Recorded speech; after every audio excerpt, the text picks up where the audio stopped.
К тамғасы қырғыздарда мына алфавитте ең қиыны К. Не?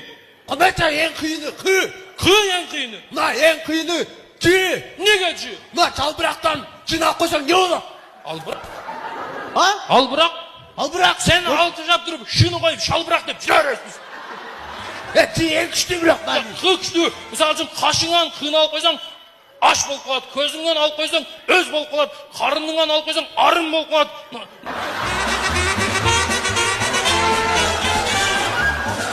Son üçün Q күшті. Керек болса Т күшті. Неге Т күшті? Керек болса Т жоқ болсашы. Қырғыттың бір мақал-лақау жоғалып кетеді. Қайсы мақал жоғалып кетеді? Тең менен теже қауменен деген. Қандай болады екен? Ең менен енең қауменен болып қалады.